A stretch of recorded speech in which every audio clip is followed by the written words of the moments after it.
hodantinimadu maaha qofku inta lacag uu haysto ama inta jeebka lacag ugu jirta maaha hodantinimadu. dadka shaqeeya afar qaab unbay lacagtu usoo gashaa. waxaa jira dakhli loo yaqaan dakhli positive ah iyo dakhli negative ah. bal ka war haddii lacagta adduunka taallo oo dhan dadka si isleeg lagu qaybiyo oo qof kastaba la siiyo lacag isku mid ah, muddo yar kadib haddii ay kasoo wareegto qof kasta waxa uu ku noqonayaa sidii uu marka hore ahaa. haddii uu taajir ahaa taajirkiisu ku noqonayaa, haddii uu faqiir ahaa faqiirkiisa, haddii uu dhexdhexaad ahaa dhexdhexaadkiisu. waxaad isweydiinaysaa sababtu waa maxay? sababtu wax kale ma aha, waxa kala duwan fikirka iyo sida uu qofku ula dhaqmayo lacagta. dadka oo dhan ama dadka shaqeeya oo dhan afar qaab ayuu soo gashaa lacagtu ama dakhligu soo galaa. afarta intaanan sheegin guud ahaan waxaa loo qaybiyaa laba qaybood: dakhli negative ah iyo dakhli positive ah. dakhliga negative-kii waa dakhliga shaqada qofka ku xidhan. haddii shaqada uu joojiyo lacagtuna way istaagaysaa. tusaale waxa weeye waa dakhliga shaqada aad hayso kale, ama haddaad shaqaalo tahay shaqada haddii aad ka tagto ama aad ka xanuunsato oo aan la shaqayn, waxa weeye lacagtaadii way istaagaysaa oo lacag helmaysid. qodobka labaad waa dakhli positive ah, waa dakhliga lacagtaa waxay ku xidhan tahay lacagtaada.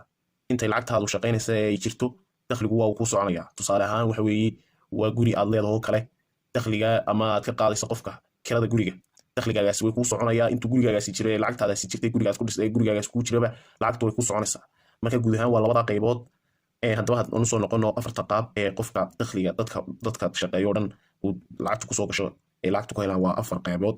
waxa weeye waa E oo looga jeedo employment ama shaqaalenimo ay lacagtu kusoo gelaysaa, ama waxa weeye waa S oo special ama small business ama shaqo gaar ah ama xirfad gaar ah ayaa lacagtu kugu soo gelaysaa, ama big business oo ganacsi weyn ayaad leedahay oo ganacsigii yaraa oo ka duwan oo ganacsi weyna, ama waxa weeyaan afar oo investment inaad maalgeliye noqoto qof maalgashada fikir ama waxa weeye mashruuc jira oo bilow ah inaad maalgashato.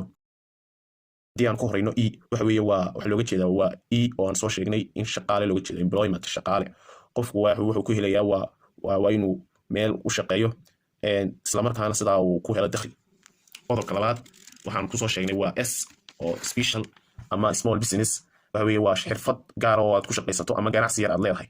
waxa weeyaan waa xirfad ama ganacsi yar sida tusaale ahaan oo kale inaad xirfadda dhakhtarnimada iyo dadka sida loo daweeyo taqaano oo aad xirfadda ku shaqaysato. xirfadoo kale waxaa ka mid ah fursada faaradahoo kale, almuniumtoo kale, dhammaan waxaasoo dhan waa xirfadu qofku ku shaqaysanayo, iskii ugu shaqaysanayo oo lacagu ka samaynayo. ama ganacsi yar buu leeyahay sida meherad yaroo naqan, meherad ama booshari yar ama meherad kale oo lamid ah ayuu lacag ka samaynaya.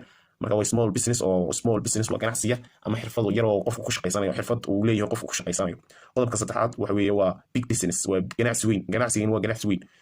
ganacsiga weyn waxa weeye inta badan qofku waa ganacsi weyn sida tusaale ahaan oo kale Telesom, Hormuud.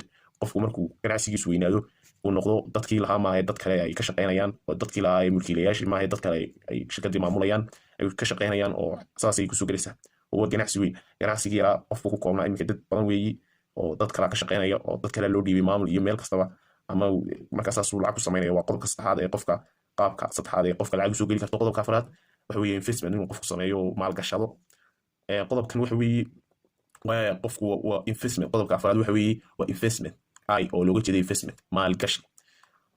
sida uu qofku waxa weeye waxa uu maalgashanaya waa fikir ama waxa weeye mashruuc jira oo bilow ah. tusaale ahaan shirkadda dhaweeye loo yaqaan bilowgeedii markay bilow ahayd waxaa maalgashaday oo dhaqaajiyey kor u qaaday waa Telesom. markaa waa maalgashi. waxa weeye maalgashigaasina wuxuu u baahan yahay daraasad iyo waxa weeye maadaama lacag gelinayso doonaysa in lacag kusoo saaro, marka hore inaad daraasad fara badan ku samayso. guud ahaan afartaa qaybood weeye waxay u kala fudud yihiin sida ay u kala horeeyaan. oo E baa ugu fudud shaqaalinimada, inaad shaqaale noqoto aad bay fudud tahay. qodobka labaad waa S, waa xirfad, inaad xirfadaada ku shaqaysato ama ganacsi yar aad ku furato waa qodobka labaad. B waxa weeye waa ganacsi weyn inaad furato oo ganacsigaas ku shaqeeyo. qodobka afraad waa I oo investment looga jeedo oo inaad maalgashato ood maalgashi samayso lacag adigoo haysta. maalgashi waxaad samayn kartaa markaad lacag haysato aad maalgashan kartaa. marka haddaba dadku 80% waa E iyo S, ama waa shaqaale ama xirfad uu leeyahay ama ganacsi yar uu leeyahay. marka waxa weeye xirfad uu leeyahay isagu ama shaqaale. dadku 80% waa guud ahaan dadka caalamka oo dhan 80% waa nooca. 15% waa business, dadka waxa weeye iska leeyihiin ganacsi weyn. ayna waa investment. 1% waxa weeye inta yara waxa weeye waa investment, waa maalgashada yar. marka waxaad halkaa ka arkaysaa inay dadku badan yihiin inay shaqaale yihiin ama xirfad yar oo ay ku shaqaystaan leeyihiin. dakhliga positive-ka iyo dakhliga negative-ka labada hore waa dakhli negative ah oo shaqadaada ayay ku xidhan tahay. haddii aad shaqada joojiso, shaqaalinimada dad shaqada joojiso, dee lacagtu way istaagaysaa.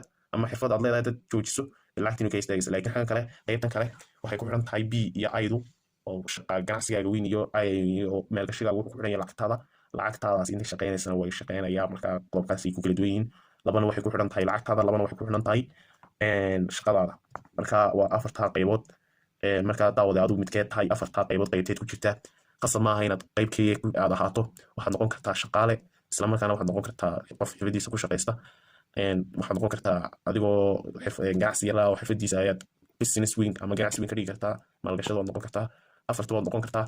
marka waxaa jira shuruudo iyo waxyaabo laga rabo haddii aad doonayso kale ood shaqaalatood inaad xirfadaada ku shaqaysato. haddaad ganacsi yar leedo ganacsi weyn ka dhigayso, haddaad maalgashi doonayso, mid kasta oo kamid ah dadka kale aad rabto waxaa lagaaga baahan yahay shuruudo iyo waxyaabo inaad buuxisa oo si aad u gaadho iyo xirfado lagaaga baahan yahay. marka mid walba haddii la hado gaar baan uga hadli doonaa, video gaar ayaan uga hadli doonaa. intaas ayaan kusoo gabagabeynaya insha allahu tacaala.